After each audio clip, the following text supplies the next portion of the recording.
हम सबके घर में एक नया सुबह जब होते हैं तो नई नई चीज़ें आती है।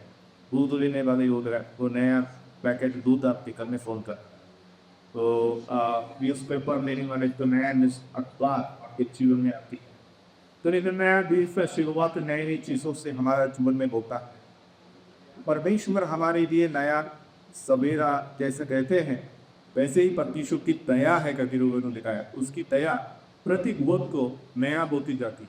मतलब पुरानी दया या पुरानी चीज़ों के सब परमेश्वर या बासी या पुरानी चीज़ों को परमेश्वर आपको नहीं देता है। परमेश्वर की दया करुणा नया है। मतलब परमेश्वर आपको जब देखता है, प्रभु की नज़र में आपको फ्रेश है और ताज़ा है। पुरानी बातों को याद दिलाने वाली शैतान होता है। बीते हुए जीवन, बीते हुए घटनाएं, फास्ट लाइफ जहाँ पर आपको कुछ कुछ बातों में रिग्रेट हो सकता है, कई बातों में आपको पछताव हो सकता है, कई बातों के माइंड सोच कर दुख और दुखी हो सकते हैं। लेकिन मसीह लोगों को आगे की ओर देखना है, मसीह के उस निशानी की ओर देखकर दौड़ना है। तो हमारा परमेश्वर प्रतिदिन नया मर्सी या करुणा या दया हम पर प्रकट करते हैं। तो हम सब प्रभु की उपस्थिति में नया होकर प्रभु के आशीषों को वारिश होने के लिए आज के लिए आज का दूत बाकी है, करके प्रभु ने कहा कल के बारे में नहीं सोचना है। तो हम आज प्रभु की उपस्थिति में ध्यान पूर्वक रहेंगे। प्रभु के ज्ञान से वचन से हम पिछले 3 हफ्ते हम लोग जो विषय को मान किया उसको मैं समाप्त करते हुए एक और नया विषय की ओर आज बढ़ना चाहूँगा। मत्ती रचित सुसमाचार 18 अध्याय और उसका 20 पद को ये पढ़ेंगे। मत्ती 18 और उसका 20 वचन। क्योंकि क्योंकि जहाँ 2 या 3 मेरे नाम 2 या 3 मेरे नाम पर इकट्ठा होते हैं, वहाँ मैं उनके बीच में होता हूँ। मैं प्रभु को धन्यवाद देता हूँ सुंदर वचन के लिए। प्रार्थना के समय हम सब लोग ये वचन को करी और बोलते हैं प्रकट क्रिया करते समय, जहाँ 2 या 3 मेरे नाम से इकट्ठा होता है वहाँ आप पढ़िए। उसके बाद 2 या 3 मेरे नाम पर इकट्ठे होते हैं वहाँ मैं उसके बीच में होता हूँ। 18 का 20 है ना, और उसका 28 का 20 में पढ़ेंगे।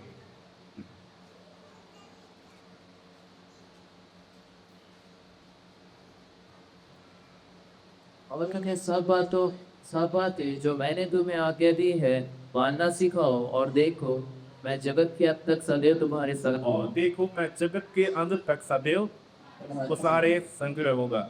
2 वचन को हमने देखा है, मत्ती 18 का 20 और 28 का 20। 18 के 20 में प्रभु यीशु कहता है, जहाँ 2 या 3 मेरे नाम से इकट्ठा होकर वहाँ मैं उनके बीच में उपस्थित रहता हूँ। और 28 का 20 में हमने पढ़ा, और देखो मैं जगत के अंत तक सदैव तुम्हारे संग रहूंगा। कनो परमेश्वर का वायदा है प्रभु की उपस्थिति का। तो आज हम लोग परमेश्वर की उपस्थिति इस विषय पर कुछ समय हम वर्णन करेंगे। हम आगे तो देखेंगे परमेश्वर की उपस्थिति ये सबसे आशीषित चीज होता है हमारा जीवन में।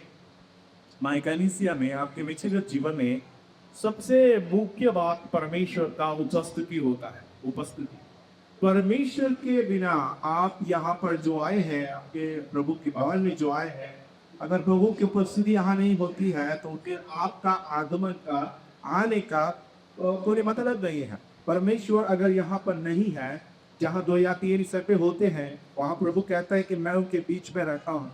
अगर परमेश्वर की उपस्थिति यहाँ नहीं पाई जाती तो आपको ये बात समझना चाहिए, फिर वहाँ मुझे जाकर फायदा नहीं है।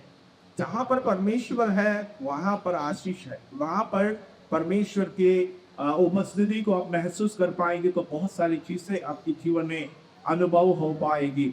तो हमारे लिए इस संसार में सबसे बड़ी आशीष क्या है? सबसे बड़ा आशीष क्या है? परमेश्वर की उपस्थिति है।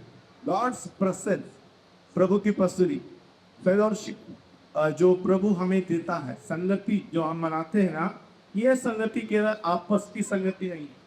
कई लोगों को लगता है चर्च में मैं संगति बनाने जाता हूँ तो भाई भाई बहन बहन के बीच में जो संगति होता है ये संगति है। संगति का असली मतलब फेलोशिप जो होता है ना, ये फेलोशिप परमेश्वर के साथ होता है। हम लोगों का जो रिश्ता किसके साथ है? परमेश्वर के साथ, इसको फेलोशिप कहता है, संगति जो बोलते हैं। तो जो आप प्रभु की उपस्थिति में जब भी आते हैं, ये बात को याद रखना कि हम संगति मनाने के लिए आते हैं। इसके साथ केवल एक दूसरे के साथ इकट्ठे होकर जमा होकर चले जाने के लिए नहीं, इससे बढ़कर परमेश्वर की उपस्थिति को हमारा जीवन में अनुभव करने के लिए हम लोग आते हैं। हालेलुया। तो आपके आगमन का उद्देश्य पूरा हो रहा है कि नहीं, ये आपको जांचना पड़ता है, ये आपको बनाना पड़ता है। मैं चर्च गया, मैं प्रार्थना में गया, मैं आराधना में गया, लेकिन क्या मुझे परमेश्वर की उपस्थिति महसूस हुई? क्या मैं परमेश्वर को अनुभव कर पाया? अगर नहीं हो रहा है, कुछ लोगों को हुआ, कई लोगों को नहीं हो रहा है, तो जिनका जीवन में नहीं हो रहा है उनको भी ये बात ध्यान देना पड़ता है, उन लोगों को भी ये परमेश्वर की उपस्थिति में ध्यान देना पड़ेगा। तो प्रियो, परमेश्वर की उपस्थिति हमारा जीवन का सबसे मुख्य बात है। परमेश्वर की उपस्थिति के बगैर यहाँ पर के कोई भी आशीष है हमको मिले ना मिले, उससे कोई फर्क नहीं पड़ता है।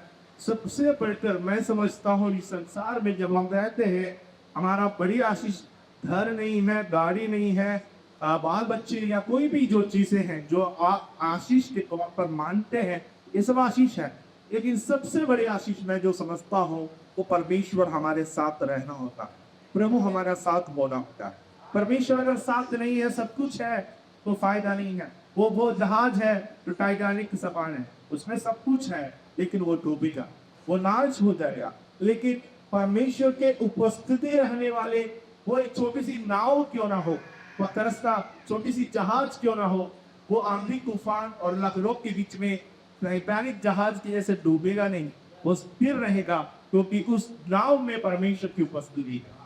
तो आपके जीवन का मतलब सबसे बड़ी आशीष क्या है? और ये आलीशान घर नहीं जहां आपको लगता है कि डाकू या चोर या बीमारी या तकलीफ मुझे आके नहीं पकड़ सकता, धन दौलत नहीं जो आपको लगते हैं काफी मैं पैसा कमाऊं तो मैं अच्छा रह सकता हूं, आपकी पढ़ाई नहीं जो आपको लगता है अच्छे पढ़ लिखे होंगे तो मुझे अच्छे जॉब लग जाएगा, मेरा स्टैंडर्ड ऑफ लिविंग बढ़ जाएगी, मेरा सामाजिक स्टेटस बदल जाएगी।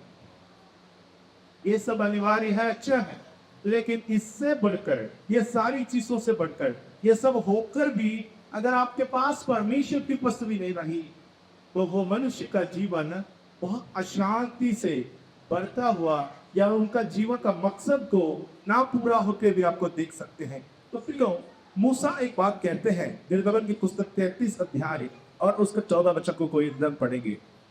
निर्गमन 35 अध्याय और उसका 14 वचन। यहोवा ने कहा, मैं आप तेरे साथ चलूंगा और तुझे विश्राम दूंगा। 15 वचन। उसने उससे कहा, यदि तू आप ना चले तो हमें यहाँ से आगे ना ले जा।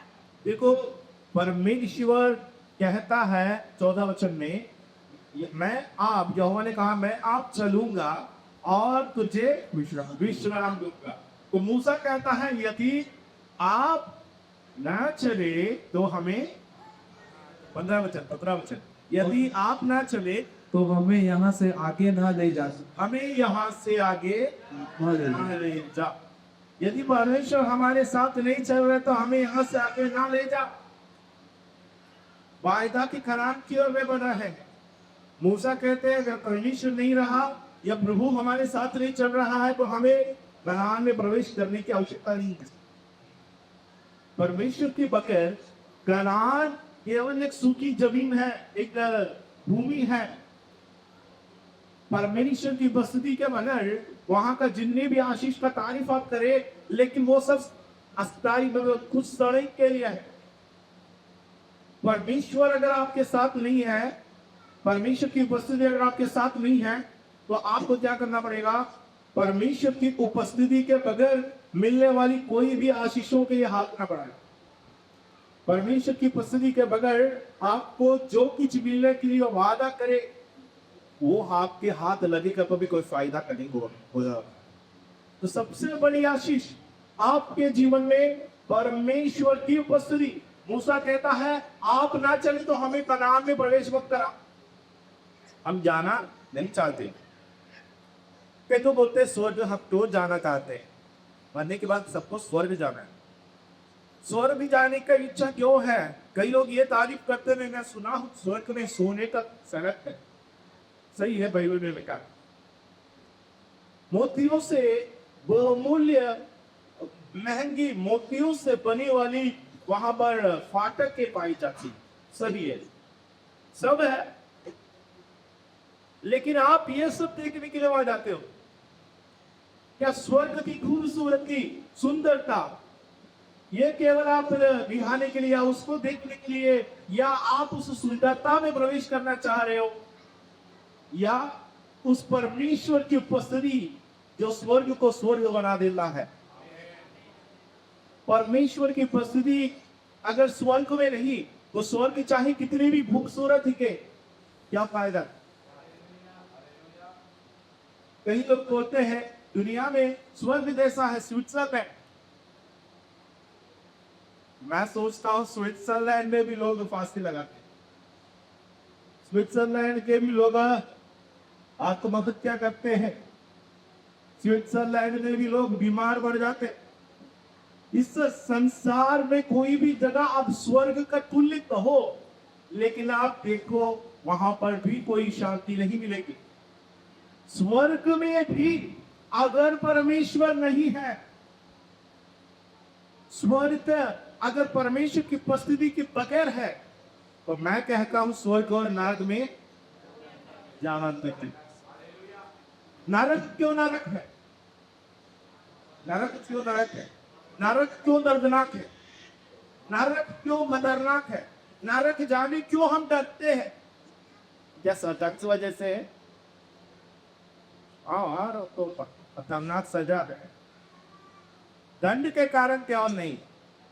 नरक को भीषण आग की वो भट्टी या नरक बनाने वाला चीज परमेश्वर की उपस्थिति वहां ना होने की कारण, रोने के या पुकारने के लिए, माफी मांगने के, क्षमा मांगने के कोई नहीं वहां पर आपसे, या दया दिखाने वाला परमेश्वर वहां नहीं। प्रभु की उपस्थिति से दूर जाना है नरक। इस रूल क्योंकि पत्री आप आएंगे, मैं आपको दिखाता हूं। दूसरा थिस्सलुनीके पहला अध्याय और उसका 7 से 9 पर पढ़ते रहेंगे। दूसरा थिस्सलुनीके पहला अध्याय और उसका 7 से 9 पर।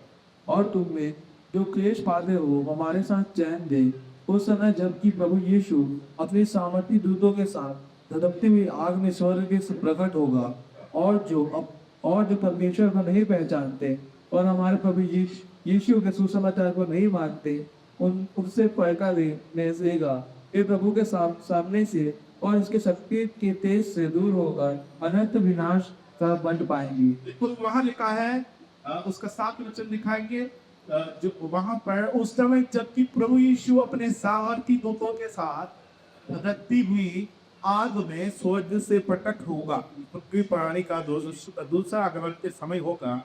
तब क्या होगी? 8वां वचन, और जो परमेश्वर को नहीं पहचानते, मतलब जो लोग प्रभु को नहीं जान रहे, उन और हमारा प्रभु यीशु के सुसमाचार को नहीं मानते, उनसे परिता ले लो। उनसे एक रिवेंज होने वाला, एक बदला चुकाने वाला।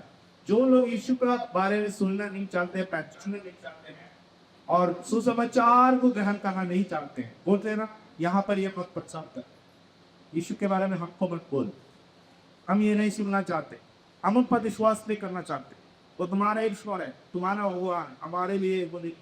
लेकिन जब यीशु का आगमन होगा, वचन में लिखा है जो परमेश्वर को नहीं पहचानते हैं और हमारे प्रभु यीशु के सुसमाचार को नहीं मानते हैं, उनसे पलटा देखा। तो हमको पर्दा लेने की जरूरत है। हमारे विरोधियों को, हमें सताने वालों से, या कोई भी जो दबा रहे हो, आपको निंदित करते, मसीह के नाम के कारण जो अपमानित कर रहे, निंदा जो आप सह रहे हो, उनको बदले में जवाब देने की जरूरत आपका नहीं है। ये काम आपका नहीं है। पलटा देना किसका काम है? प्रभु कहते हैं बदला देना मेरा काम। पौलुस तू कलीसिया को सता रहा है, लेकिन यीशु कहते हैं तू मेरे आंखों की पुतली को क्यों छुप रहा? पर पौलुस तू क्यों मुझे सता रहे? जब लोग हमें सताते हैं तो असली वे परमेश्वर को सता रहे हैं। तो जब जो परमेश्वर को सताएगा उसका परमेश्वर क्या करेगा, फलता रहेगा। जब यीशु स्वर्ग से प्रकट होगा धधकती स्वर्गदूतों में, यानी धधकती आग में सामर्थी स्वर्गदूतों के साथ जब वो प्रकट होगा, और लिखा और नवा छक्के लिखा है वे प्रभु के सामने से, देखो जो लोग प्रभु को नहीं पहचानते हैं, जिन पर बड़ी दर्द होने वाला पलटा लेने वाला है, वे प्रभु के सामने से और उसकी शक्ति के तेज से दूर होकर अनंत विनाश का, एक एक शब्द ध्यान दो, अन्य जातियों का क्या हाल होने वाला है। वचन में लिखा है वे प्रभु के सामने से और उसकी शक्ति के तेज से। परमेश्वर का एक पावर है, एक उसका एक घेरा है, एक रेडियंस है, उससे बाहर है नरक। मतलब क्या है, वहां परमेश्वर पर पहुंच नहीं होती ऐसा नहीं, लेकिन परमेश्वर जाना नहीं चाहते, प्रभु के सामने वहां नहीं पहुंचना चाहते। उस जगह में अनंत विनाश का वे दंड पाएंगे। कहां से? वे परमेश्वर से दूर होकर। तो परमेश्वर से दूर होना आपके जीवन में नरक के समान है। जब कभी आप परमेश्वर से नाराज होते हैं, प्रभु में प्रार्थना में संगति मनाने में आपका मन पिछड़ जाते, आप बोलते मैं नहीं जाना चाहता हूं, मैं प्रार्थना नहीं करूंगी, अब से मैं बाइबल नहीं पढ़ूंगी, मुझे परमेश्वर से कोई मतलब नहीं। जब आप पीछे की ओर कदम बढ़ाते, याद रखना आप परमेश्वर से क्या कर रहे हैं, दूर होते जा रहे हैं। परमेश्वर से दूर होते जा रहे हैं आप, क्योंकि जब मसीह आएगा, पलटा लेने का वक्त आएगा, आपको वो हमेशा के लिए दूर ना करे। जब लिखा है वे शक्ति की तेज से दूर होकर अनंत विनाश बा, अनंत विनाश टेम्पररी होता। नरक की आग अगर 10 दिन का होता तो हम बोलते ठीक है 10 दिन के लिए मुझे छोड़ दो वहां पर। नरक की आग की सजा जैसे जेल में होते हैं, 1 साल से 10 साल की या 12 साल की उम्र के जैसे भी हो, हमको एक खास है, कभी ना कभी हमको रिलीज किया जाएगा, या कम से कम जो पैरोल होता है उसमें हम बाहर आ सकते हैं, कभी कभी हम लोगों को जमानत हो जाएगा। ये सब इच्छा होती है जो जेल में बढ़ती है कोई गुनाह के बाद। वहां पर भी कुछ आस है, उम्मीद है कि बाहर आने का, लेकिन यहाँ अनंत विनाश भी करे। क्या लिखा गया? अनंत विनाश। अनंत विनाश का मतलब एटर्नल डिस्ट्रक्शन, परमानेंट, हमेशा का नाम। इसलिए हम लोग गलत पढ़ कर ये सच्चाई आपको बोल रहे हैं। इसलिए हम बोलते हैं दारू ना पियो, इसलिए हम बोलते हैं व्यभिचार ना करो, इसलिए हम बोलते हैं चोरी ना करो, इसलिए हम बोलते हैं दूसरों के सामान का लालच करके उसको हड़पने की कोशिश ना करो। ये सब क्यों बोला जाता है? क्योंकि जो विनाश आने वाला है पापियों के ऊपर, वो अनंत विनाश है। अच्छा मैंने कहा वहां से धुआं हमेशा उठती रहेगी, वहां की स्मोक, वहां की जो धुआं है कभी बुझता नहीं, वो उठती रहेगी। ये इस कंपैरिजन में कहा गया मालूम, गहना, जो लोग बोलते हैं गहना, एक शब्द इस्तेमाल किया है, शियोन, गहना, नरक की आदि को। वहां गहना मतलब क्या हुआ? इस्राएलियों का यरूशलेम के उस बाउंड्री के बाहर में एक ऐसी कचरा जैसे जगह बनाया गया है, वो एक पूरा कचरा डालते, कचरा, उस जगह में जानवरों का लोथ, हर प्रकार की गंदगी वहीं पर डाल के जलाते रहे। कई प्रकार की जो मंदिर में जो वेस्ट भी होता है ना, जो वहां अगर बलि चलाएंगे, वहां बहुत सारी चीजें, सब कुछ वही जाके डंप उतरते। उस जगह का आज कभी भी उठता नहीं, वहां पर आज हमेशा लगे रहे। वो बहुत ही दर्दनाक खतरनाक जगह। उस दृश्य को देखकर प्रभु ने कहा नरक की आग किससे करना, वहां का आग कभी नहीं बुझने वाला। जैसे ये गहना भी इस्राएल लोग क्या करते हैं, यहूदी लोग वेस्ट लौ डालते रहते, कोई ना कोई ज्यादा तो आग कभी दूसता नहीं, वहां आग लगे रहते। उस एरिया में लोग नहीं जाते, बहुत खुदबुदार है। ऐसी जगह को देखकर प्रभु कहता है नरक की आग इससे भी खतरनाक है, वहां का भी आग नहीं बुझने वाला। प्रियो याद रखो, परमेश्वर पर विश्वास न करना कितना बड़ा और पाप है। आज बाजी जी ने आप लोग के साथ एक लो विश्वास का घोषणा जो करवाया है, मैं विश्वास करता हूँ। मुझे लगता है आपने सब अपने मर्जी से बोला है, अपनी इच्छा से बोलते हुए एक शब्द को ध्यान देना भाई ना, सब लोग बोल रहे तो मैं भी बोल रहा ऐसा नहीं। ये आपका विश्वास भी घोषणा है, ये डिक्लेरेशन ऑफ योर फेथ। आप क्या विश्वास करते हैं, आप क्या मानते हैं, ये आप घोषणा करें।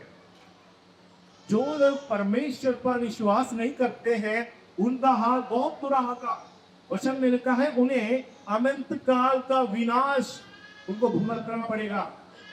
तो परमेश्वर से दूर होकर, यह सबसे ध्यान देने वाला पद, परमेश्वर से दूर होकर, क्योंकि परमेश्वर की उपस्थिति ना होने के कारण नरक कहते हैं। नरक का वही मतलब है जो प्रभु से अलग होना या परमेश्वर से एक सेपरेटेड जगह है। परमेश्वर की उपस्थिति वहां नहीं है, इसलिए सबसे बड़ा भय आपके अंदर होना चाहिए। जहां प्रभु नहीं, वहां लोगों के अंदर भय छा जाता है। अब्राहम के बारे में पिछले हफ्ते हमने देखा, मिस्र में जो गया वहां के लोगों को देखा तो पता यहाँ के लोगों को परमेश्वर का भय नहीं है, वो डर गया। अगर एक जगह में जाने से ऐसा है, एक गाँव में हम समाचार बांटे जाते, नए नए गाँव में वहां के लोग मसीह को ग्रहण नहीं करते हैं, तो वहां पहले बार जाने वालों को बहुत तकलीफ होता है। वो लोग थोड़ा विश्वास नहीं करते ना, फिर कभी शायद हमला कर सकते हैं, हम लोग थोड़ा डर लगेगा, क्योंकि कोई नहीं तो भविष्य में जाने वाला। एलियाब को भय हो गया कि ये जो जिजबेल है, इजबेल मुझे मार सकते हैं, मैं अकेला एक दोष लगता रहेंगे। तो वो बोले बेटा तो अकेला नहीं, जब कोई करके रखते हैं तब हम तो भय छा जाता है। तो आप जरा सोचे, नरक की आग में आपको जो डाला जाएगा, अगर प्रभु पर विश्वास करके आप टेढ़े मार्ग में चलने लगा, प्रभु से दूर चले गए, फिर नरक का विनाश अगर हम पर बीते तो कितना भयानक, कितना दर्दनाक होगी, जो हमारा बातों से हम बयान नहीं कर पाएंगे, हम बातों से आपको वर्णन नहीं कर पाएंगे। ये चीजों मसीह ने यहाँ पर आकर इतना दुख सहा, आपके लिए जान दिया, आपके लिए लहू बहाया, ताकि वो दर्दनाक आग या उस दर्दनाक जगह से हम बच निकले। प्रिय परमेश्वर की उपस्थिति हमारे जीवन का सबसे महत्वपूर्ण बात होती है। नरक को परमेश्वर की उपस्थिति के बगैर उसको नरक कहता है, या जहां परमेश्वर नहीं पाया जाता है तो उस जगह दर्दनाक पाई जाती है। स्वर्ग में भी अगर परमेश्वर नहीं है, हमारा इंतजार बाकी चीजों के लिए नहीं है, वहां का महल के लिए नहीं। परमेश्वर ने कहा मैं तुम्हारे घर जगह तैयार करने को जाता हूँ, मेरा पिता का घर में बहुत ही रहने का स्थान है। तो हम ये सोचकर बैठे, हाय हमको संसार में तो जगह नहीं मिली, अब परमेश्वर आएगा तो हमको घर मिलेगा। आपका उम्मीद केवल इसी पर है। याद रखना, स्वर्ग में आपका इच्छा किस चीज के लिए होना चाहिए। क्या कहते हैं, देखिए भजन संहिता 73 उसका 25 73 और 125। स्वर्ग में मेरा और कौन है, तेरे संग रहते हुए मैं, तेरे संग रहते हुए मैं पृथ्वी पर और कुछ नहीं चाहता। अब आपको समझ में आएगा, परमेश्वर अगर साथ में है, परमेश्वर के साथ वास करते हैं, तो आप सब कुछ नहीं चाहेंगे। लोग कह रहा यीशु ने कहा जो भी मांगो मिलेगा, जो भी मांगो मिलेगा ही है। यीशु ने एक वायदा था, यदि तुम मुझ में और मैं तुम्हारे भीतर, फिर तुम जो मांगो वो तुम्हें मिल जाए। अगर परमेश्वर मेरे भीतर रहेंगे और मैं प्रभु में है, तो मैं जो भी नहीं मांगेगी, मेरा मांगना ही बदल कर। अब समझ में आ रहा है, तेरे संग रहते हुए मैं पृथ्वी पर और कुछ नहीं चाह। तो परमेश्वर साथ में रहते वालों का इच्छा धनी होना नहीं होगा। परमेश्वर जिसका साथ में रहते हैं उनकी इच्छा करोड़ों की एक बड़ी आलीशान घर बनाना नहीं होगा। परमेश्वर जिसके साथ में होते हैं उनकी इच्छा केवल इस संसार में नाम को रोशन करना नहीं होगा। जिनके अंदर परमेश्वर है, जो परमेश्वर के साथ रहता है, क्योंकि सबसे बड़ी इच्छा क्या है? परमेश्वर की उपस्थिति हमारे साथ हमेशा रहना है। प्रभु की उपस्थिति मेरे बच्चों के साथ, परिवार के साथ, मेरे साथ हमेशा बना रहना है। प्रभु की उपस्थिति नहीं रहने पर ये संसार के सारे धन दौलत भी पाए, क्या ही मतलब है? इसलिए भक्त कहता है, स्वर्ग में मेरा और कौन है? स्वर्ग में मुझे चाहने वाले या मेरा पसंद का कोई और नहीं।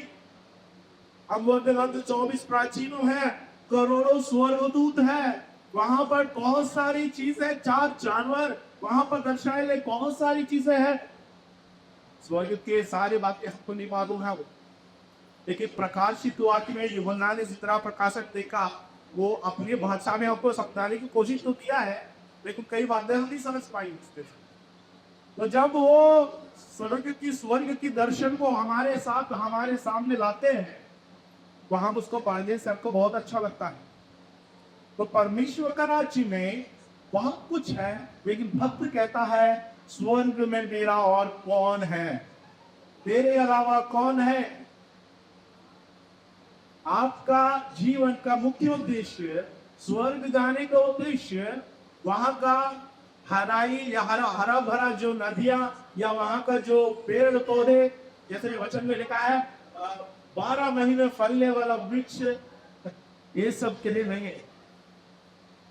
आपके लिए परमेश्वर का राज्य सबसे महान इस वजह से होना चाहिए, वहां मेरा परमेश्वर रहता है, वहां मेरा परमेश्वर की उपस्थिति है। प्रभु की उपस्थिति वहां होने के वजह से मुझे वहां जाना है। कई कलीसिया को देखना, वो जल्दी पढ़ते, कई कलीसिया का बट्टी सही दिशा पे नहीं होता है, लेकिन जहां प्रभु की उपस्थिति होता है ना, वो जगह से और लोग खींचा जैसा चुंबक जैसे लोहा आगुओं को अट्रैक्ट करते हैं। जहां परमेश्वर की उपस्थिति होती है, वहां की और एक बहाव होते हैं। यूहन्ना जंगल में बचार के लिए, यूहन्ना बपतिस्मा देता, लेकिन बहुत बड़ी भीड़ उसके पास जाता था, क्योंकि उन लोगों को पता था कि ये परमेश्वर की ओर से बोल सकता है।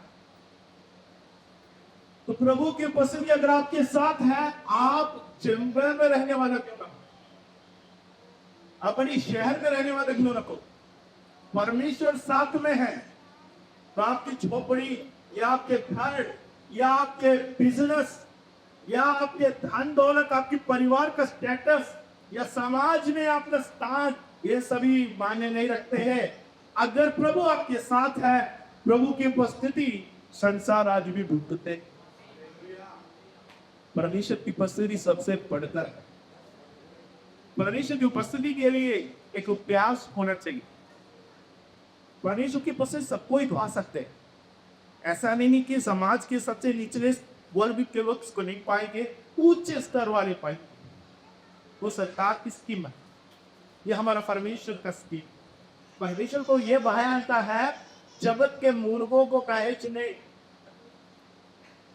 सरगदान से उसका सीधा उल्टी दिशा में परमेश्वर का रास्ता कर।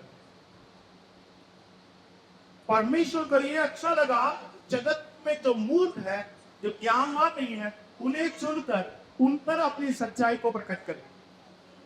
तो परमेश्वर पर चुनाव किसी पर भी है। प्रभु की उपस्थिति परमेश्वर ने कभी सीमित नहीं किया, छोटे से लेकर बड़ों तक परमेश्वर को उपस्थिति को लेकर जा सकते हैं। हमारा परमेश्वर अपने आप को क्या नहीं कहेगा, सीमित नहीं करता। परमेश्वर सीमित नहीं करेगा। एक महान दास था, वो प्रयत्न करने से बीमार चंगा होता, वो प्रयत्न करने से बीमार चंगा होकर लंगड़ी चढ़ते थे। उनके प्रार्थना से ही कई मोदे जी उठा। उनका एक मिट्टी का काम होने के बाद एक लड़का उसके पास गया, यही इच्छा के साथ, आप मेरे घर पर आ, मेरे वहां पर दुकान है, मेरे पड़ोस में लोग रहते हैं, तो कई बार मैं आप पर विश्वास कर रहा हूं, आपके प्रभु पर मैं विश्वास कर, अब मेरे साथ से हो, आप वहां प्रार्थना करेंगे तो वहां बहुत फर्क हो जाए। ये पास्टर बोला, ये मैं नहीं कर रहा हूं, मेरे साथ कोई और है, ये मेरे सामर्थ से नहीं हो रहा है, मेरे साथ कोई एक जन है, मैं आपके साथ नहीं आऊंगा, जो मेरे साथ है वो आपके साथ जाएगा। उसने हाथ रखकर उस बच्चे के लिए प्रार्थना किया। वो बच्चा अन्य भाषा बोलने लगा, आत्मा में भग गया। ये बच्चा वहां जाकर प्रार्थना करने लगा। जैसे वील्स वक्त प्रार्थना करते विमान चक्के होते हैं, वहां पर बहुत सारी मेरी गवाहियों को परमेश्वर ने खड़ा किया। स्थान अब कहां पर है? प्रभु के दासों पर नहीं, उनके साथ होने वाली परमेश्वर की उपस्थिति पर है। परमेश्वर की उपस्थिति अगर आपके साथ ना जाए तो जितने भी बड़ी प्रभु के दास को तुरंत घर पे लाए, वो ये असर नहीं होने वाला। परमेश्वर की उपस्थिति जहां है उसको कीमत चुकाना पड़ता है।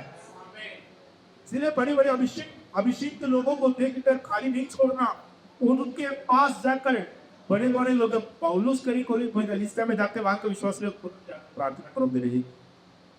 तीमुथियुस जाकर उसके पास करे जाता, तीमुथियुस के सर पर हाथ रखकर प्रार्थना करे। पुर्जियों ने कलीसिया के खंभे के समान जो सेवा करने वाले लोग, जिनके अंदर प्रभु की उपस्थिति है, जिनके साथ परमेश्वर की आत्मा रहता है, वे जब तीमुथियुस के लिए प्रार्थना किया, वरदान आने लगा, पवित्र आत्मा से भर गया। तो परमेश्वर की उपस्थिति जहां है वहां के लिए कीमत चुकाना है। परमेश्वर की उपस्थिति भरा है, परमेश्वर की उपस्थिति को खाली नहीं छोड़ना। तो आपके जीवन के लिए सबसे मुख्य चीज क्या है? परमेश्वर की उपस्थिति होना है। वायदा का करार नहीं, स्वर्ग नहीं। मैं सोचता हूं आदम हवा लोग पाप करने के कारण एक चीज को खोना का, हम बोलते हैं कि को वाटिका से क्या किया गया? अरे भाई इतना सुंदर वाटिका है, सुंदर वाटिका रखो, लेकिन परमेश्वर नहीं रहा तो क्या फायदा है? सबसे बड़ी दर्द, सबसे बड़ी दुख वाटिका हो गई, इसलिए आदम की वाटिका से उनको बेदखल कर दिया। ये नहीं है वह लोग प्रचार करते हैं आदम हमारा पाप नहीं करते था, तो हम आज भी वो सुंदर वाटिका में रहते। भाई सुंदर वाटिका तुमको भी, लेकिन वो वाटिका में परमेश्वर की उपस्थिति नहीं होने पर प्रभु की फेलोशिप से आदम टूट गया। आदम तू कहाँ है?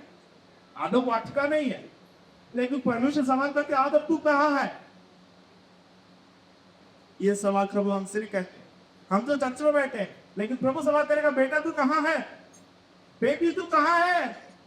मुझसे रोज बात करने वाली बेटी कहाँ गई? सुबह सुबह उठकर बाइबल पढ़ने वाला भाई कहाँ गया? रोज मुझ पर भरोसा रखने वाला बहन कहाँ चली गई? भाई तुम किधर हो? हम बोलते हम तो यही है, हम इधर है। एक समय खड़े होकर दवाई देने वाला भाई तुम कहाँ है? एक समय बोलता था कि मैं सबको प्रभु में लाऊंगा, परमेश्वर के मार्ग दिखाऊंगा। प्रभु की सामर्थ के बारे में प्रचार करने वाला भाई बहन तुम कहाँ चले गए? ये सवाल है परमेश्वर से। आदम तू कहाँ है? रोज मुझसे बात करने वाले जब प्रभु की आवाज सुनकर अभी थरथरा कर पीछे चुप गया। भाइयों को देख रहे जब मेरे पिछड़ने लगते हैं ना, वे चुप जाते हैं हर एक चीज से। वे परमेश्वर के सम्मुख खड़े नहीं हो पा, पवित्रता का सामना नहीं कर पा, और तो लोगों की संगति में बैठ नहीं पा। बुराई कितना ज्यादा जब आपके अंदर बढ़ेगी ना, आप धीरे धीरे संगति को छोड़ दोगे, क्योंकि आपको चमचाई को मानने के वहां के लोगों को आप कैसे देखोगे, कैसे करोगे, कैसे मैं प्रभु के आवाहन करूंगा, कैसे मैं वचन पढ़ूंगा, कैसे मैं वचन कैसे मैं प्राप्त। कई लोग लेकिन जिनके जीवन में वो जो मौका है ना, जो परमेश्वर की उपस्थिति को बहुमूल्य समझते हैं, उनके जीवन में जब पाप बोधे चालू हो जाता है, याद रखना वे प्रभु से जब दूर चले जाता है, छटना शुरू हो जाता है, पाप के द्वारा वो पीछे पीछे पीछे की ओर चले जाते हैं, फिर वे गायब हो जाते हैं। पाप आपको ले जाएगा प्रभु से दूर। शैतान की यही कोशिश है कि शैतान को मालूम है वो स्वयं परमेश्वर की उपस्थिति से अलग किया हुआ स्वर्गदूत, तो बाकियों को भी वाला करने का कोशिश करेगा। जिस परमेश्वर के स्तंभ निरंतर लूसीफर स्वर्गदूत परमेश्वर की आराधना करते आया, लेकिन उसके अंदर घमंड आने की वजह से परमेश्वर की उपस्थिति से बेदखल किया या उनको नीचे गिरा दिया करने का है। उपस्थिति से दूर गिरा, प्रभु की उपस्थिति से दूर चले गया तो सबसे बड़ी खतरा है। अब देखना, विश्वास से कोई पिछड़ जाते हैं ना, वो दूसरों को भी गिराने की कोशिश करते हैं। कोई बहन चर्च आना बंद कर दिया, कोई भाई प्रार्थना करना बंद कर दिया, वो दूसरों को इन्फ्लुएंस करेगी। क्यों जाते? एक मछली काफी है, वो तालाब को पूरा धंधा कर सकती। पतरस मछली पर बैठे जा है, पतरस दूसरों को बोलते हैं क्या कुप्पी आ रही मेरे साथ, अब मैं क्या मछली को गए, तो चीज तो छोड़ दिया था, जो नाव उसने छोड़ दिया, जो जाल उसने छोड़कर यीशु के पीछे चला। अब यीशु क्रूस पर मर गए, उसके बाद यीशु नहीं है, फिर से को तो छोड़ दिया, वो सब वापस लेने लगा। हमारा भी जीवन में ऐसा है, जब तक प्रार्थना है, जब तक हुआ है, जब तक छुटकारा है, जब तक चंगाई है, जब तक आशीष है, प्रभु के साथ है। जब दर्द चालू, जब आलीपन चालू, जब आपके जीवन में परेशानियां उभरने लगेगी, आपको लगेगा प्रभु कहाँ गया, आपको लगने लगेगा क्यों कोई मेरा सुखी नहीं लेता है, क्यों कोई मेरा बारे में सोचते नहीं है, परवाह नहीं करते हैं। जब आपको ऐसा लगने लगा, धीरे धीरे शैतान एक ऐसा बीज बोएगा, बोलेगा अलग हो जाओ, इससे अलग हो जाओ, परमेश्वर से ही अलग हो जाओ। यहाँ पर अलग होना चर्च मेंबरशिप से धकेगा, इससे ज्यादा दुख हम तो नहीं होता है, लेकिन सबसे बड़ा दुख क्या है, परमेश्वर का राज्य से अलग हो जाओ। यहाँ पर एक जन घट जाए तो भी हमको फर्क नहीं पड़ता, यहाँ पर एक जन घट जाए तो, क्योंकि हम यीशु मसीह नहीं है कि जो कोई हमें उस एक पेड़ के वंश तो बात से वो केवल महान चरवाहा कर सकते हैं। इस दुनिया में मेरे को नहीं लगता कोई पासवान ऐसा करेगा, क्योंकि लोगों पे तो सोच रहता है आप चाहे तो दूसरों को क्या करेगा, उस पाठ पर खड़ा के। इस वजह से क्या करते हैं, जो खो जाते हैं ना ज्यादा, उसको पीछे जाते हैं, एक दो बार सब जाते हैं, नहीं चाहना, फिर भी नहीं मान रहे, खड़े जाओ। इतनी ओपन माइंडेड नहीं है। मैं और बाकी चरवाहे लोग मन को नहीं पूछता, मगर जहां तक मैं जानता हूं वचन में जो का महान चरवाहा प्रभु यीशु मसीह, उनको जो दर्द होता है उन्होंने कहा मेरे को नहीं होगा, कारण क्या है, मैं नहीं बना आपके लिए। समझ में आया? मेरा लहू नहीं बहाया, मेरा खून नहीं बहाए, आपके लिए जो मरा वो प्रभु यीशु है। तो आपको देखना किसको है, यीशु की ओर। आपकी नजर बीमारी और नहीं होना चाहिए। कई लोग कहते पासवान आप नहीं, प्रभु परमेश्वर है, हमने आपके लिए कोई कुछ नहीं किया, आपके लिए हम लोग इतना भी चिंता नहीं करते जितना प्रभु आपके लिए करते हैं। लेकिन आप ये बात को क्यों नहीं पहचान रहे हैं, आपके लिए तो दर्द प्रभु के शरीर में होता है, क्योंकि आपके लिए उसने कोड़े खाए, आपके लिए दर्द था, आपके लिए कीलेट हुआ है, आपके लिए वो इस निचले धरती पर आया, स्वर्ग की महिमाओं को वहां पर उतार कर इस संसार पर आपको बचाने के लिए आया। और लास्ट में आप बोलते ये यीशु पर मैं नहीं विश्वास करना चाहता। जब इतना दर्द होगा, मसीह का घाव पर और हम दर्द पहुंचाने वाला, उसको बार बार क्रूस पर चढ़ाने वाला हम बनते। याद रखो, प्रभु ने आपके लिए तो दर्द सहा, आपको छुड़ाया, उसका कीमत कोई भी पास्टर नहीं जाने की, केवल परमेश्वर नहीं जान सकता। हम बचाव कर सकते हैं उसका दर्द कितना होगा, लेकिन दर्द बचाव करने से अनुभव नहीं होता, दर्द होने से ही अनुभव होगा। मैं अब दूसरों का दर्द तब पता चले जब वो परिस्थिति हमारे जीवन में की आएगी, तब तक हमको मालूम है हाँ ये दर्द है, दर्द है। जो दर्द में है वो हमेशा दर्द में रहता है, वो रोते रहेंगे, समझाने में थोड़ी देर समझाते रहेंगे, रोते रहेंगे, उसके बाद वो अपने काम में चले जाते। क्योंकि असली दर्द जो भुगत रहे उसको मालूम है दर्द क्या होता है। प्रभु यीशु मसीह का घाव स्वर्ग में एक ऐसी मेमने को देखता है जो वध किया हुआ, आपके लिए काटा गया, आपके लिए वध किया हुआ, आपके लिए घायल हुआ, वो भेड़ को आप आज भी देख सकते हैं, उसका घाव नहीं सूखा है। वो दिखाना चाह रहे हैं आपको। गोमा बोलते हैं मेरे को देखना है, कब तक मैं नहीं मानूंगा। यीशु बुला रहे बेटे आओ, आपको क्या डाउट है? आपको मेरा काज देखना है? आपको या मैंने क्या सहा देखना है? प्रियो, आज आपको ये बात समझना है, आदम वाटिका से बाहर जाना या वाटिका खोना जीवन की बड़ी नुकसान है करके नहीं समझता। वाटिका बने चले जाए, आदम हवा कहे हमको ये वाटिका नहीं चाहिए, हमको ये फल नहीं चाहिए, हमको ये वृक्ष भी नहीं चाहिए, हमको हवा भी नहीं चाहिए।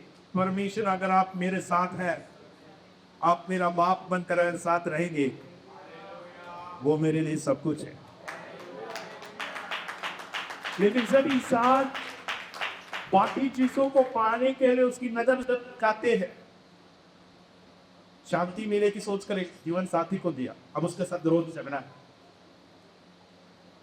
ऐसी रहेगी की सोच कर एक काम दिया, हम उसके लिए दुआ वो बीमार, जो जो प्रभु दिया वो सब कुछ उसके जीवन में क्या हो रहा है, उल्टा असर हो रहा है। क्योंकि जो चाहना था ना, वो उसने नहीं चाहा। भक्त कहते स्वर्ग में मेरा कौन है?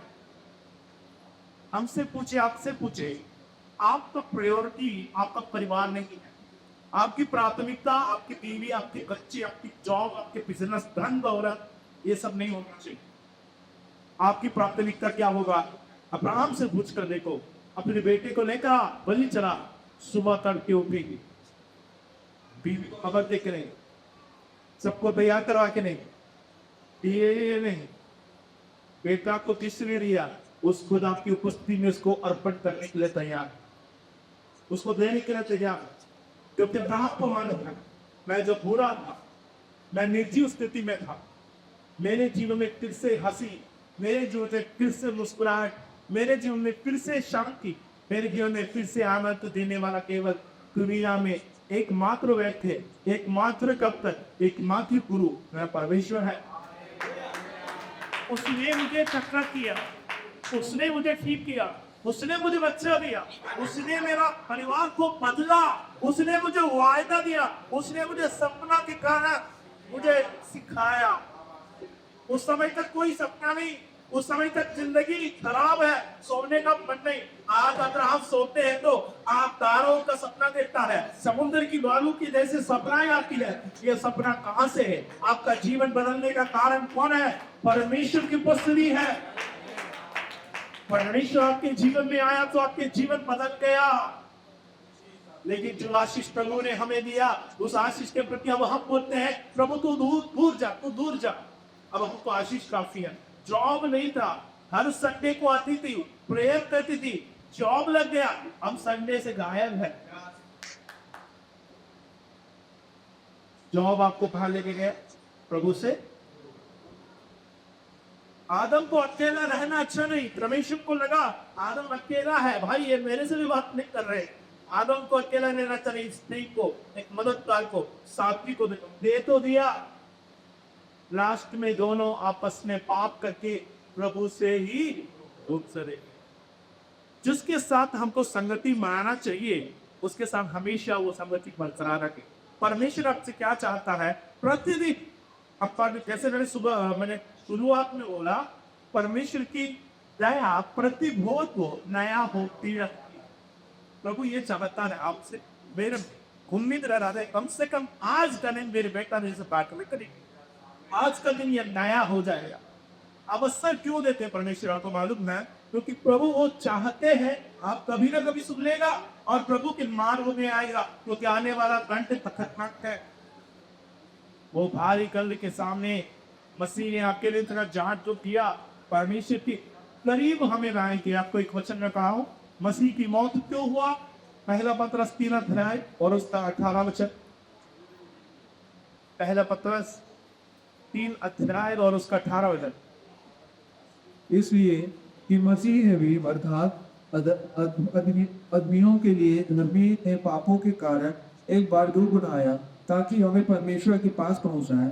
वह शरीर के भाव से तो बाहर चला गया, इसलिए कि मसीह ने भी अर्थात अधर्मियों के लिए धर्मी ने पापों के कारण एक बार दूर बनाया। एक बार, हमेशा नहीं, बार बार, एक बार मसीह क्रूस पर मरने के लिए आया, ताकि हमें, रीजन क्या है क्यों आया? ताकि हमें परमेश्वर के वो हम लोग कहाँ चले गए थे? हम आदम हवा लोगों के समान, आदम तू कहाँ है? परमेश्वर से दूर चले गए। आदम हवा परमेश्वर की उपस्थिति से जैसे दूर चले गया, वैसे ही हम सब लोग परमेश्वर से दूर हैं। वचन में लिखा है मसीह की मृत्यु इसलिए था, अधर्मियों के लिए अभी ने पापों के कारण एक बार दुख उठाया, ताकि हमें परमेश्वर के पास पहुंचाए। Bringing near to God, परमेश्वर के पास पहुंचाएंगे। हम दूर चले गए थे, इसलिए यीशु ने कहा हमने से सब भेड़ों के समान भाग गए। सबने अपने अपने रास्ता को चुन लिया, जो अच्छा लगा उस रास्ते पर हम गए। हमको जहां से शांति मिली हम चले गए। कुछ समय का शांति था, वो कर पाया, वापस आ गया, आप भी मिल गया। सही मसीहा कौन है, छुड़ाने वाला कौन है पता चला, तो उसके करीब हम में से सबके सब भटक गए थे, प्रभु से दूर चले गए। उड़ाव पुत्र की कहानी देखो, बाप के घर को छोड़कर संसार की सारी मनमस्ती में वो अपनी जीवन उड़ा दिया। आखिर पैसा खत्म, शरीर का ताकत खत्म, मन की चैन खत्म, नींद खत्म, सब खत्म, भोजन तक नहीं मिल रहा है। तब याद आया मैं उठकर क्या बनूंगा? अपने पिता के घर तर जाऊंगा, जहां मैं आराम से रहता था, शांति से रहता, जहां पर मुझे शांति मिलता था, वहां तो मेरे को कुछ जानना नहीं पड़ता। आज मेरी जिंदगी क्या हाल है? उठ कर वापस गया, ये सोचकर गया कि पिता से माफी मांगू, लेकिन दूध से नहीं पिता ने देखा, वो परमेश्वर का प्रेम। तो जब हम परमेश्वर से दूर चले गया, मसीह हमारे लिए मरा इसीलिए कि प्रभु की उपस्थिति में हमें क्या करे? वापस लेकर आए।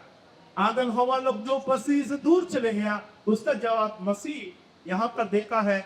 मसीह क्यों मरा? जो दूर चले गए थे उसे परमेश्वर के पास पहुंचाए। हम सब किसके संतान हैं?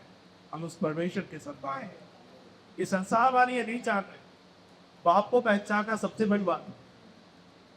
ये संसार वाले ये नहीं समझ पा रहे।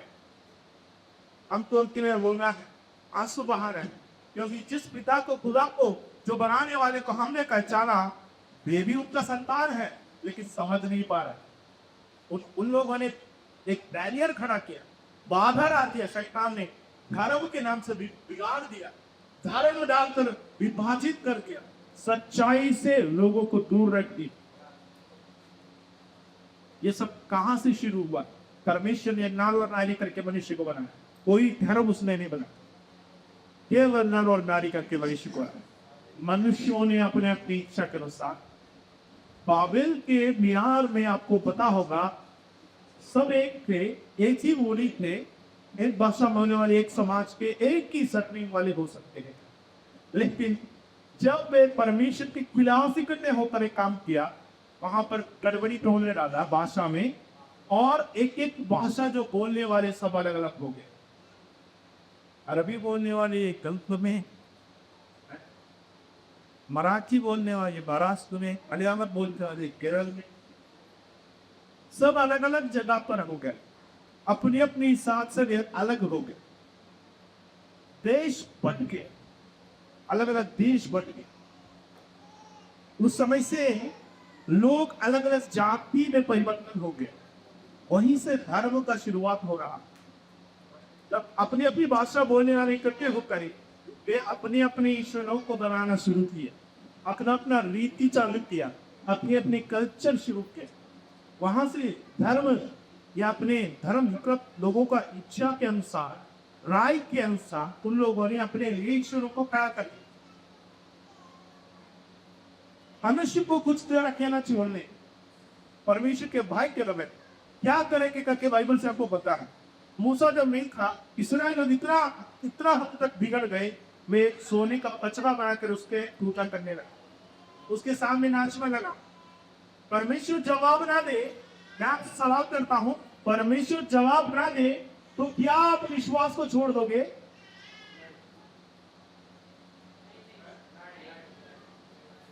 प्रार्थना करने के लिए कोई रीजन ना हो, प्रार्थना करने के लिए कोई भी विषय ना रहे, तो क्या आप प्रार्थना करना बंद कर दोगे? प्रार्थना मतलब क्या होता है? प्रभु की उपस्थिति में बैठना किसी विषय के लिए नहीं होता है। कईयों को गलत से भी है, कुछ विषय हो गया तो आप प्रार्थना करेंगे। परमेश्वर के साथ के रिश्ता कोई भी विषय ना हो तो भी बैठे रहना होता है। एक बच्चा अपनी माँ के पास हमेशा भूख भी लेकर नहीं जाता, वो माँ है इसीलिए उसके पास रहती है, उसकी उपस्थिति उसको क्या करता है, अच्छा लगता है। उसके पास बैठना हम तो ऐसा लगता है कभी अपने कमरा बंद करके कभी बैठते खाली मुंह मत खोलो, प्रभु बच्चे का बीज चाहिए, परमेश्वर पिता ये पटाने के लिए पैसा चाहिए, मुंह मत खोलो। हम जब भी डाले शिकायत लेके जाते, हम जब भी याद करो प्रभु प्रभु,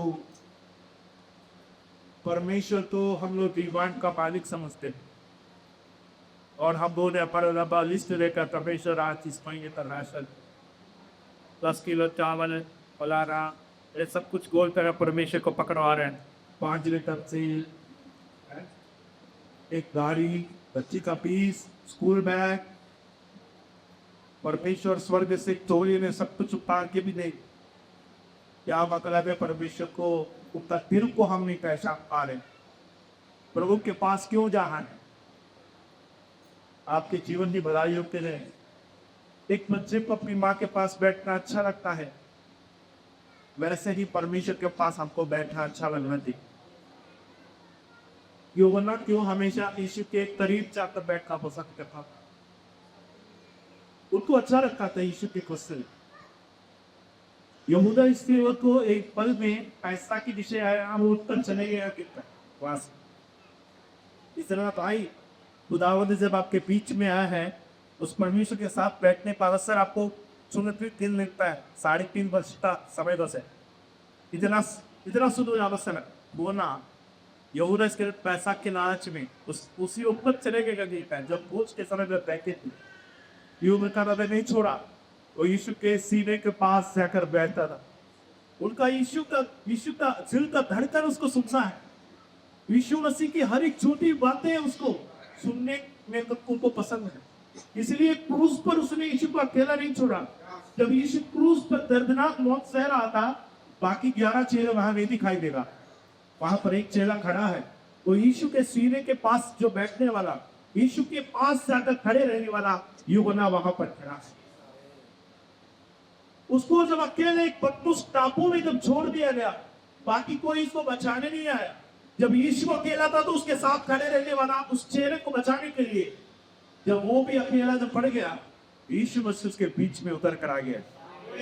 बाकी 11 चेले के पास ही जो चेला यीशु के क्रूस के पास अकेले में खड़ा था, उसके पास यीशु भी चले गया। यीशु मसीह का रूप देखा, यीशु मसीह का असलियत उसको दिखाया, बाकी कोई चेला नहीं देखा। इतना तक पौलुस ने नहीं देखा, लेकिन वो दृश्य देखने को अगर किसी को अवसर मिला, यीशु मसीह का वो महिमा को, वो तेज को, वो एक ही व्यक्ति है जो यीशु के करीब बैठना हमेशा पसंद करता है। उसने मसीह की महिमा को देखा, उसने मसीह के सामर्थ्य को देखा। तो प्रधानों ने कुछ जाना, रोमी हाकिमों ने सोचा कि ये कैसे साधारण मनुष्य है, वो तो सूली पर चढ़ाकर मारा, लेकिन उसकी महिमा को देखकर यूहन्ना मृतक के समान वहां गिरा गिर गया। सर्वशक्तिमान परमेश्वर की महिमा को दर्शाने वाला पुराना नियम एक व्यक्ति है, उसका नाम दानियल।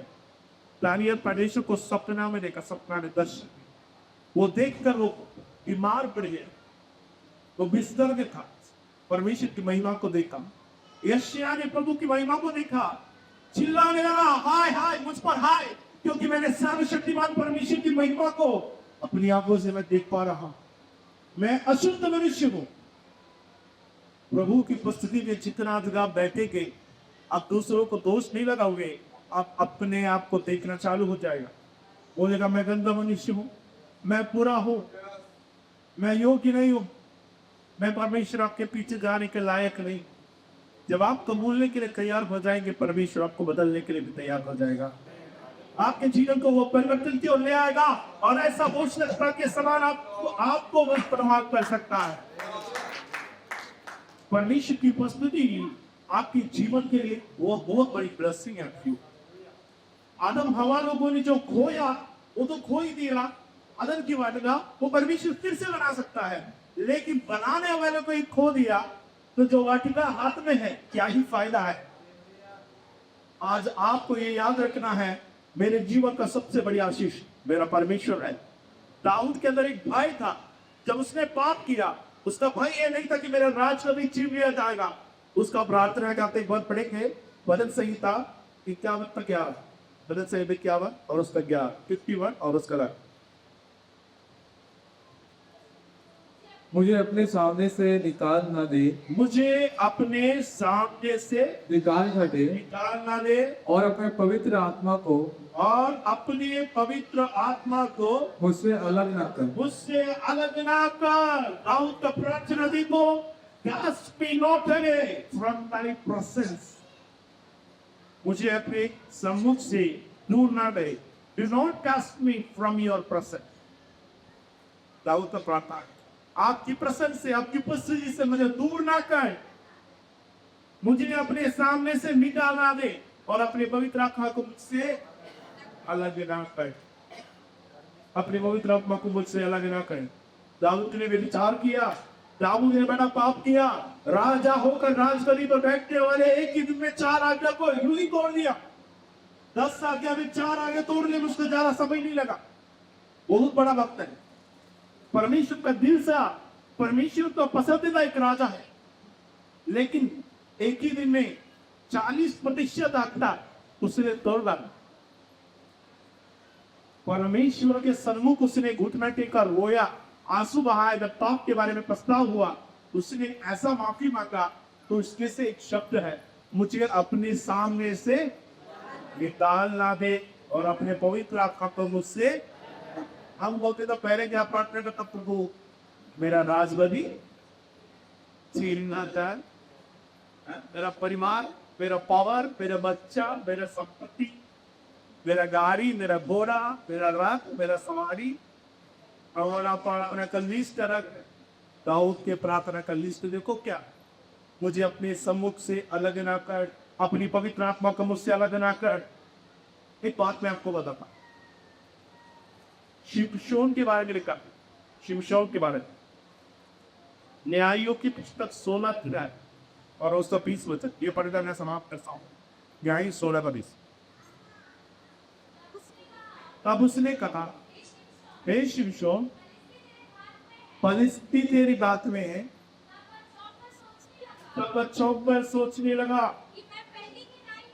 मैं पहले की नहीं बाहर जाकर झटकूंगा, लेकिन शिमशोन ना जानता था कि यहोवा उसके पास से। शिमशोन ये बात नहीं जानता, परमेश्वर आपके पास से चले जाएंगे तो आपको पता नहीं चले। ध्यान में सब लोग, एक बात ना बता दो, पवित्र आत्मा आपके ऊपर उतरते हैं तो बहुत सारा लक्षण, परमेश्वर आपके ऊपर आते हैं, कई लोग चक्कुस रखते, कई लोग दरी को मोड़ देते हैं, मतलब विड़ा क्यों रखता है, बहुत सारे लक्षण। पवित्र आत्मा आने पर बहुत सारा लक्षण, दुष्ट आत्मा आने पर भी लक्षण है। दुष्ट आत्मा आने पर चीखना चालू, चिल्लाना चालू, साड़ी उतार देते हैं, वो भी ऐसे लुढ़कते रहते हैं। ये सब लक्षण है। आपको पता चल जाता है कि किसी पर पवित्र आत्मा उतरा है। अन्य भाषा में बात करते हैं, जब शेरों ने प्रार्थना किया किसी पर पवित्र आत्मा आया तो उनको पता चला कि उसी उम्र कैसा पता, दृश्य में तो देख नहीं पाया, लेकिन उन पर जब उतरा वे भविष्यवाणी करने लगे, अपने भाषा बोलने लगे। इससे पता चला कि इन पर क्या आया और इधर कई लोगों पर क्या भी होता है, दुष्ट आत्मा भी आते हैं, इधर दोनों पर चिन्ह होता है आने का, दोनों को आने का चिन्ह, लेकिन परमेश्वर की उपस्थिति जाने का चिन्ह नहीं होता है। ध्यान देना, प्रभु की उपस्थिति आने का एक बड़ा चिन्ह, आप चिल्लाते हैं, आप चिल्लाते हैं, आप इतने आनंदित होता है। कई लोग रोकते हैं, कई लोग ताली जोर से बजाते हैं, चूड़ी सब उसका टूट जाते, कई लोग इतना जोर से परमेश्वर की महिमा करते हैं। अलग अलग एक्सप्रेशन होता है प्रभु की आत्मा आपके ऊपर आने का। लेकिन जब ये आत्मा आपको छोड़ेगा, इसका रक्षण नहीं, ये पता नहीं चलेगा परमेश्वर आपके साथ है या नहीं, ये पहचानना बहुत जरूरी, क्योंकि आपका यूं ही ऐसी देखने से पता नहीं चलेगा। शिमशोन की सबसे बड़ी एक गलती क्या था मालूम? को लगता था परमेश्वर मैं दलीला के घर में हूं, मैं आप भी कर रहा हूं, तो अभी उनको लगता था प्रभु मेरे साथ है। लेकिन शिमशोन को नहीं पता था कि परमेश्वर यहोवा उसके पास से चला गया, और उनको लगा फिलिस्ती ताक में बैठे हैं, ये फिर से बाहर जाकर उनको झटक दूंगा, सब भाग जाएगा। प्रभु की सामर्थ्य से पहले तो इसने किया है, दोबारा भी करने का कोशिश किया, उतना ही त्याग होता। उसके बाद उन लोग उसको बंदी बना लिए, उसकी आंखों को फोड़ दिए, उसके 2 बड़े अदबे में बांट दिए। बहुत बड़ा सामर्थ्य बोल सकता है, बहुत बड़ा सामर्थ्य न्यायाधीश है, उनका ये हाल हो गए। परमेश्वर की उपस्थिति आपके पास से चले ना जाए, परमेश्वर की उपस्थिति आपके साथ रहना है। दाऊद इसलिए बोलता है प्रभु आपकी आत्मा को मुझसे अलग मत कर, क्योंकि मैं देखा आत्मा अलग होने के बाद लोगों को क्या हाल होता है। शाऊल का जीवन को दाऊद ने देखा, शाऊल के अंदर आत्मा था, लेकिन शाऊल के अंदर से पवित्र आत्मा को प्रभु ने अलग कर दिया। उस समय से भाला उठाया, दाऊद को मारने के लिए पीछे लगा। दाऊद मेज पर बैठा खाना खाने के लिए, अचानक शाऊल के अंदर दुष्ट आत्मा आ जाता है, भाले भागे मारते, दाऊद के साथ में बैठे। दाऊद ने, शाऊल ने हजारों को मारा, तो दाऊद ने 10,000 को मारा। फिर बचने लगा राजा, अंदर से पवित्र आत्मा हट गया। पवित्र आत्मा जहां हटते हैं वहां दुष्ट आत्मा को घुसने का जगह मिलती है, वहां पर दरबारी है।